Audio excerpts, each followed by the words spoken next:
இல்ல கோயம்புத்தூர் அப்படின்னா நீங்க வந்து அதற்காக ஜிடி நாயுடு மட்டும்தான் கோயம்புத்தூரினுடைய அடையாளமா அப்படிங்கிற கேள்வி முதல் கேள்வியா வந்துருது. ம். அங்க வந்து பார்த்தீங்கன்னா, ஆர்எஸ்புரம் அப்படின்னு ஒரு இடம் இருக்கு. ம். அது வந்து கொஞ்சம் வந்து வசதியான இடம் அது. ம். அந்த இடம் வந்து பார்த்தீங்கன்னா, ரத்ன சபாபதி அவருடைய பேர். அது ரத்ன சபாபதிபுரம். ம். அவர் ஒரு தமிழர்.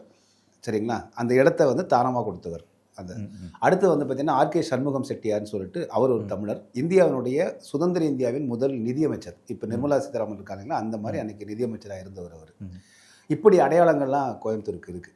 அப்புறம் தமிழ்நாட்டினுடைய தமிழ் தலைவர்கள் எத்தனையோ பேர் இருக்காங்க. ஏன் காகிதம் இல்ல ஐயா இருக்காங்க இல்லைங்களா? அப்போ இப்போ தமிழ்நாட்டின் மிக நீண்ட பாலத்திற்கு இவர்களை போன்றவருடைய பெயரை வைக்கும்போது அது பொருத்தமாகவும் இருக்கும். அது நீண்ட நாள் வரலாற்றில் இடம்பெறும்.